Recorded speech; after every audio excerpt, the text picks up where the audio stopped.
Assalamualaikum warahmatullahi wabarakatuh. Perkenalkan, nama saya Syahrul Madani. Saya mahasiswa dari PGRI Wiranegara, Pasuruan, program studi pendidikan bahasa dan sastra Indonesia. Di sini saya akan membahas tentang fenomena yang ada di masyarakat, di mana fenomena tersebut jarang banyak orang yang mengetahui. Nah, fenomena apa tersebut? Yaitu fenomena tentang kematian sebuah bahasa. Nah, kematian ternyata tidak hanya terjadi pada yang bernyawa saja, namun bahasa juga bisa mati. Nah, kenapa kok bahasa itu bisa mati? Saya akan menjelaskan sedikit tentang apa yang saya pahami tentang kematian sebuah bahasa. Bahasa merupakan sebuah alat untuk berinteraksi antara manusia yang satu dengan manusia yang lain. Nah, tujuannya untuk apa? Untuk menyampaikan apa yang ingin mereka sampaikan dalam pikiran mereka, ya tentunya untuk saling berinteraksi tersebut. Ya, menurut salah satu ahli bahasa, yaitu David Crystal, mengatakan bahwa sebuah bahasa itu mati dalam 2 minggu sekali di seluruh dunia, maksudnya. Nah, tersebut kenapa kok bisa bahasa itu mati? Yang pertama, faktor umum yang membuat bahasa itu mati. Yang pertama yaitu faktor bencana alam. Nah, kok bisa sih faktor bencana alam itu membuat bahasa mati? Nah, penjelasannya seperti ini. Faktor bencana alam bisa membuat kematian yang jumlahnya tidak sedikit, ratusan ribu hingga puluhan ribu orang bisa mati kalau terkena bencana alam. Hal tersebut otomatis membuat suatu komunitas yang terkena bencana alam tersebut akhirnya meninggal dunia. Nah, hal tersebut bisa membuat sebuah bahasa itu mati karena penutupnya itu tidak ada lagi. Nah, perlu diketahui, bahasa mati itu bahasa yang penutupnya tidak ada lagi, atau mungkin tidak ada yang menggunakan bahasa tersebut. Nah, penutupnya itu hilang, nah, kan kena bencana alam. Jadi bahasa tersebut tidak bisa diwariskan, atau mungkin tidak bisa diajarkan lagi kepada anak turun mereka. Nah, baik, langsung saja kita simak bencana alam yang pernah terjadi di Indonesia yang merenggut ribuan orang dan dampaknya sangat luar biasa bagi seluruh dunia. Baik, kita simak saja fenomena bencana alam berikut ini. Kuatnya ledakan Krakatau yang terjadi pada tahun 1883 itu diperkirakan mencapai 15.000 kali bom atom yang diledakkan di Hiroshima dan Nagasaki.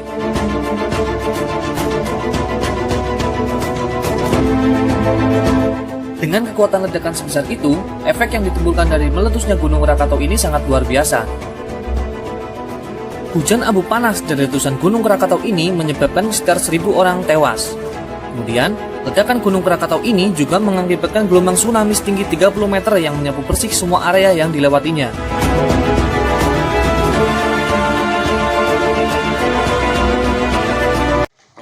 Yang selanjutnya yaitu fenomena yang membuat bahasa itu mati, yaitu tentang peperangan. Peperangan bisa terjadi antara satu suku atau mungkin antara kelompok satu dengan kelompok lain saling membunuh, atau mungkin negara satu dengan negara lain saling saling bertikai. Nah, hal tersebut membuat suatu negara atau mungkin suatu komunitas akhirnya banyak yang meninggal karena peperangan. Lagi-lagi suatu kematian yang membuat sebuah bahasa itu mati. Contohnya pada Perang Dunia Kedua, di mana di Jepang setelah terjadi pemboman, yaitu di kota Nagasaki dan Hiroshima.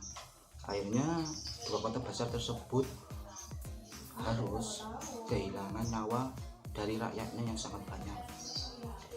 Mari kita lihat videonya, bagaimana sebuah peperangan dapat membunuh ratusan ribu orang atau bahkan sampai puluhan ribu orang.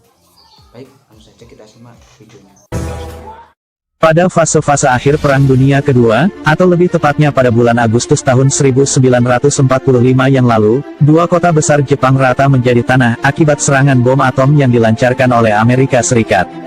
Serangan bom atom itu merupakan salah satu serangan bom paling masif yang terjadi selama masa Perang Dunia Kedua. Bahkan diperkirakan ada kurang lebih 70.000 hingga 135.000 orang yang tewas di Hiroshima, dan kurang lebih 60.000 hingga 80.000 orang yang tewas di Nagasaki. Baik, fenomena yang ketiga, di mana fenomena ini bisa membuat sebuah bahasa itu mati. Nah, fenomena yang ketiga ini bukan tentang kekerasannya, namun tentang perpindahan sebuah penduduk dari satu tempat ke tempat yang lain, yaitu imigrasi. Nah, imigrasi sendiri terjadi karena beberapa faktor atau mungkin beberapa kejadian yang ada di suatu komunitas, akhirnya mereka berpindah ke tempat yang lain. Nah, akhirnya dari perpindahan tersebut otomatis mereka harus berinteraksi dengan tempat baru mereka, dengan warga yang baru. Nah, contohnya para imigran dari Timur Tengah, mereka bermigrasi ke Indonesia untuk mencari kayak perlindungan ya, karena di negara mereka terjadi peperangan. Akhirnya dari perpindahan tersebut mereka bisa sedikit menguasai bahasa Indonesia. Akhirnya bahasa asli mereka tidak digunakan lagi, mereka lebih fokus ke bahasa masyarakat sekitar karena tujuannya yaitu untuk berinteraksi dengan masyarakat yang ada. Baik, kita lihat saja videonya.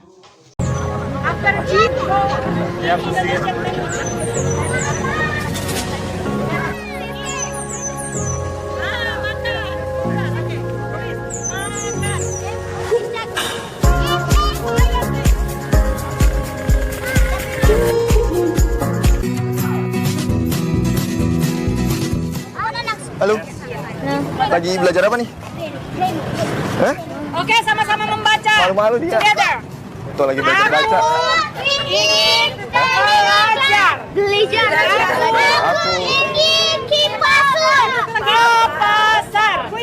malu-malu dong. Ke pasar. Tarik kita. Oh, mungkin dia nggak mau kita lagi belajar kali ya. Oke. Selanjutnya fenomena yang keempat.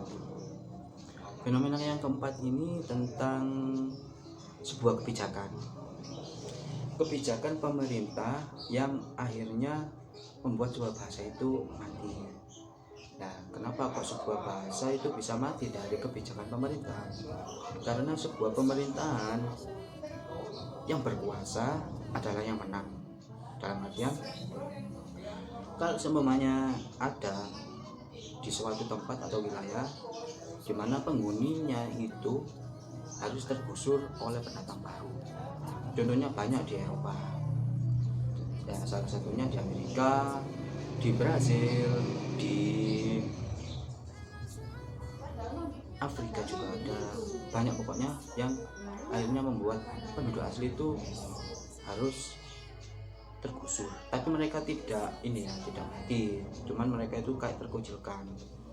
Nah, berikut ini adalah contoh video dari kebijakan pemerintah di mana warga pendatang mendirikan sebuah negara di negara lain. Akhirnya mereka mengambil sebuah keputusan karena banyaknya komunitas mereka yang ada di wilayah tersebut. Akhirnya mereka mengambil kebijakan bahwa bahasa untuk berkomunikasi atau mungkin bahasa nasional mereka harus menggunakan bahasa yang sesuai dengan pemerintah. Baik, kita lihat saja videonya. Amerika Serikat memang merupakan negara adidaya di dunia, tapi apakah kalian sadar bahwa sebenarnya negara ini meminjam bahasa bangsa lain sebagai bahasa nasional resmi negaranya? Ya, itulah bahasa Inggris yang kemudian dibedakan dengan dialek yang selanjutnya disebut English America. Negara yang terletak di benua Amerika ini memang dahulunya merupakan tempat pemukiman orang-orang Inggris secara masif. Saat itu orang-orang Inggris bermukim di Jamestown, Virginia. Pemukiman tersebut dianggap sebagai pemukiman pertama di Amerika Serikat, yakni pada sekitar tahun 1607. Selanjutnya, sejumlah penduduk negara lain juga berdatangan. Akhirnya pada tahun 1770-an, orang-orang pendatang ini mendirikan koloni dengan sistem politik dan hukum sendiri. Oleh hal tersebut, parlemen Inggris menegakkan otoritasnya dengan menetapkan pajak baru. Ketetapan baru ini kemudian ditolak oleh orang Amerika, sehingga terjadilah perang dan revolusi Amerika pada 1775. Hingga pada 4 Juli 1776 berdirilah negara Amerika Serikat yang bebas dari kekuasaan kerajaan Inggris.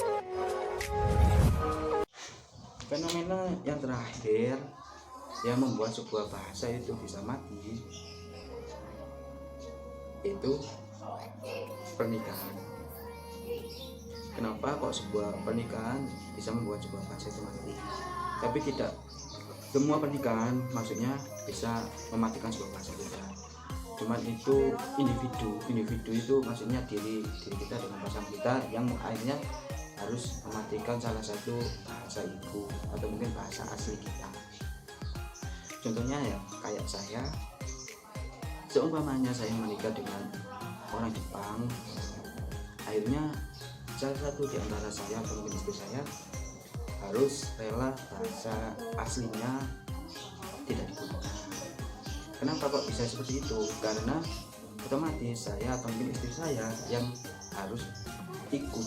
Kalau cuma saya ikut ke Jepang, kan istri saya perumpamaan. Saya orang Jepang, saya kan ikut istri saya ke Jepang. Ya otomatis saya kan menggunakan bahasa Jepang. Untuk apa? Ya satu, berinteraksi dengan keluarga, istri, dengan lingkungan sekitar, dan juga istri saya akan seperti itu. Kalau semuanya istri saya yang ikut ke Indonesia, otomatis ya harus menggunakan bahasa Indonesia. Ya tidak harus sebetulnya, cuman lebih etis atau mungkin lebih enak ya untuk berinteraksi dengan masyarakat sekitar, dengan keluarga, ya harus menggunakan bahasa Indonesia. Mungkin itu, dan akhirnya kan otomatis bahasa asli saya atau mungkin bahasa asli istri saya harus tidak digunakan karena pernikahan tersebut. Ya intinya untuk ini ya, menempatkan diri, nah seperti itu. Mungkin itu kita lihat videonya, yaitu pernikahan beda negara. Baik.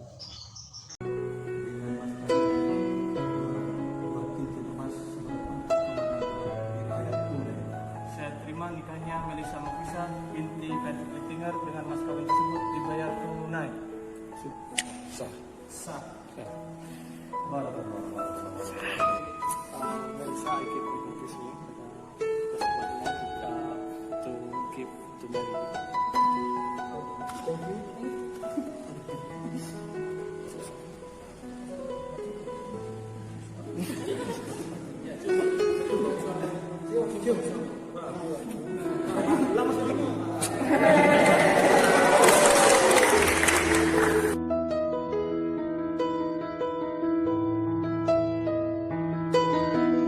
We want to say thank you for all the support we have from all around the world.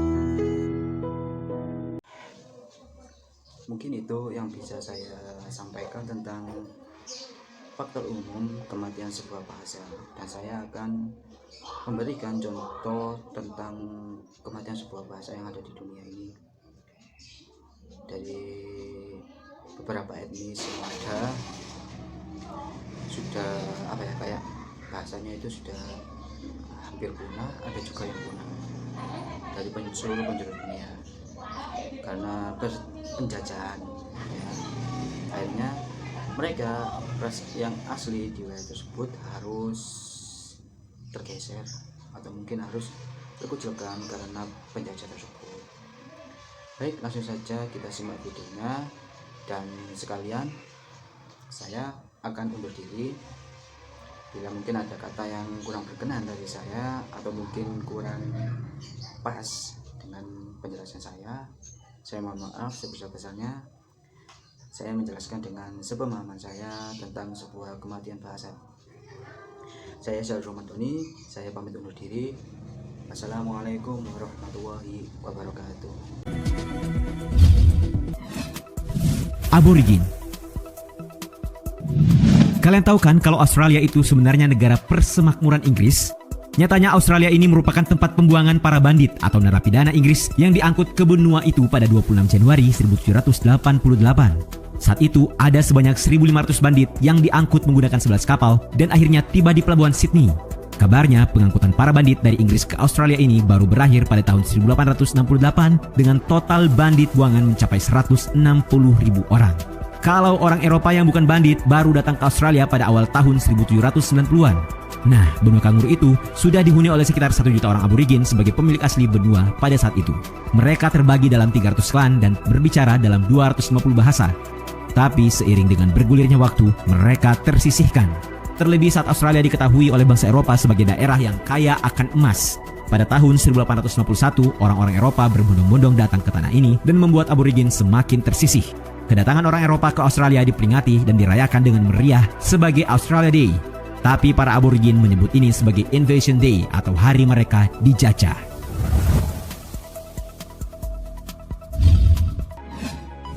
Indian.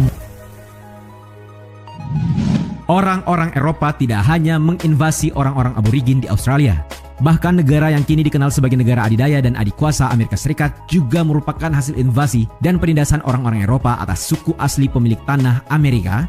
Ya, orang-orang Eropa menyingkirkan orang-orang Indian yang merupakan penduduk asli tanah Amerika. Tapi tunggu dulu, kami harus kasih tahu kalian kalau sebenarnya sebutan Indian itu adalah sebutan yang dibikin oleh Christopher Columbus, orang Eropa pertama yang datang ke Amerika untuk menyebut penduduk asli yang sebenarnya terdiri atas sejumlah suku. Sebut saja Apache, Mohawk, dan Blackfoot. Saat pertama kali orang Eropa datang ke tanah Amerika, penghuni asli tanah ini menyambut mereka dengan sangat baik. Tapi lama-kelamaan, lahan serta tanah kelahiran mereka dirampas. Mereka disingkirkan, salah satunya dengan perang dan konflik yang menelan banyak korban jiwa. Ya, sejarah mencatat ada peristiwa Gnedehutten, pertempuran Tippecanoe, dan Perang Creek yang menumpas para Indian. Inilah yang membuat jumlah penduduk suku asli semakin berkurang. Celakanya, imigran kulit putih terus berdatangan. Kini para Indian mengalami diskriminasi dengan ditempatkan di wilayah-wilayah tertentu yang dinamakan reservasi. Menyedihkan bukan?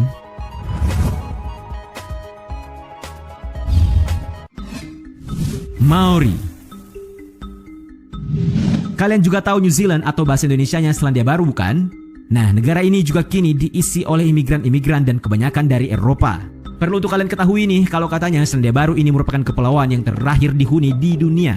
Negara yang bernama asli Aotearoa ini merupakan wilayah temuan suku Maori yang kabarnya mulai tinggal di sana sejak tahun 1250 sampai 1300 Masehi. Ada juga yang bilang bahkan sebelum tahun Masehi. Tapi di era 1800-an, Inggris lagi-lagi datang ke Aotearoa ini. Dan pada tahun 1840, Inggris dan suku Maori menandatangani perjanjian Waitangi. Perjanjian ini menjadikan Aotearoa atau yang kini namanya Selandia Baru sebagai jajahan Imperium Britania.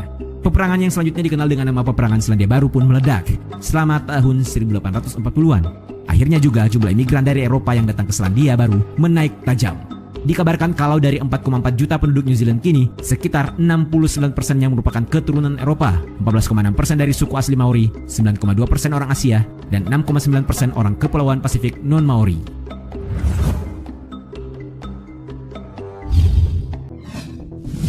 Aikana. Apa yang ada di kepala kalian ketika mendengar nama negara Brazil? Ya, jago samba, andal bermain bola. Ya. Tahukah kalian tentang genosida yang terjadi di Brazil? Dengarkan ulasan kami baik-baik. Penyingkiran suku asli penghuni daratan Brazil bermula pada tahun 1500 saat Pedro Alvares Cabral melakukan pendaratan pertama di Brazil. Orang Eropa akhirnya melakukan kekerasan terhadap suku asli pemilik tanah Brazil, yakni suku Aikana, Kanouch, Quaza, dan Salamai. Penduduk asli ini perlahan-lahan digantikan oleh imigran dari Eropa dan Afrika.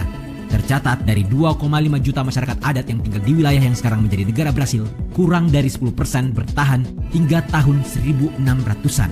Tidak hanya itu, dikabarkan juga bahwa lebih dari 80 suku asli punah antara tahun 1900-an sampai tahun 1957. Dan populasi penduduk pribumi menurun lebih dari 80%. Hingga kini, suku asli pemilik sah tanah Brazil terus melakukan perlawanan terhadap pemerintah Brazil yang mereka anggap selalu ingin merusak alam, yakni hutan Amazon, dan merebut tempat tinggal mereka.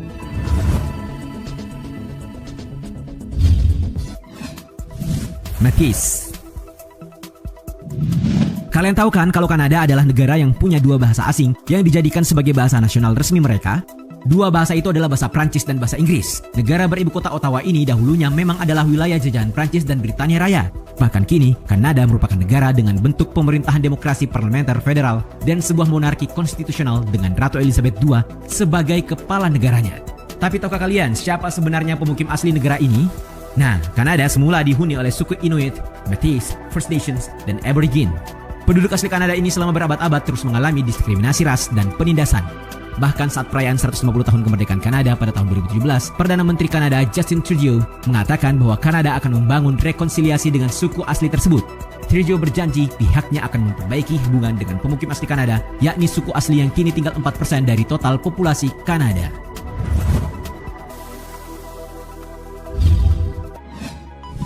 Melayu. Kita semua kayaknya sudah tidak asing lagi dengan Singapura kan? Secara tetangga kita. Sebenarnya Singapura ini juga merupakan negara yang serumpun dengan kita, sama dengan Malaysia. Ya, Singapura ini penduduk aslinya adalah Melayu. Namun kini dikabarkan 74% penduduk Singapura adalah orang keturunan Cina. Memang sih sejarah mencatat kalau Singapura ini adalah negara yang memiliki sejarah imigrasi yang panjang. Negara ini dahulunya adalah koloni Inggris. Negara ini memproklamasikan kemerdekaannya pada tahun 1965. Pemimpin tertinggi di negara ini adalah seorang Perdana Menteri.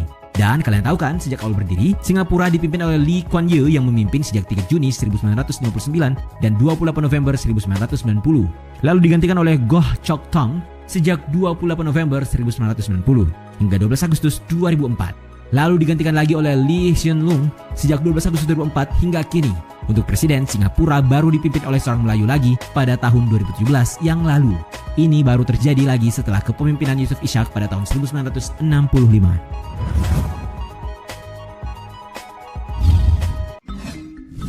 Charruas. Kalian tahu Uruguay kan? Ya, negara ini terletak di Amerika Selatan bertetangga dengan Brazil dan Argentina. Nah, Uruguay ini penduduk aslinya adalah suku Charruas yang sudah mendiami tanah Uruguay lebih dari 4.000 tahun yang lalu. Tapi mirip dengan suku lainnya yang sebelumnya sudah kita bahas, Charruas ini mendapat perlakuan yang tidak sepantasnya oleh para imigran. Bangsa-bangsa yang datang menyingkirkan Charruas itu adalah Spanyol, Portugis, dan Inggris. Suku Charruas memang akhirnya menolak kedatangan para penjajah ini. Namun akhirnya pada tahun 1833, suku Charruas ini harus menderita dengan genosida brutal yang dilakukan oleh pemerintah Uruguay. Dikabarkan kini 88% penduduk Uruguay adalah keturunan Eropa. Itulah tadi 19 suku penduduk asli sebuah wilayah yang didepak dari tanahnya. Bagaimana menurut kalian? Apa kalian tahu suku lainnya yang bernasib sama?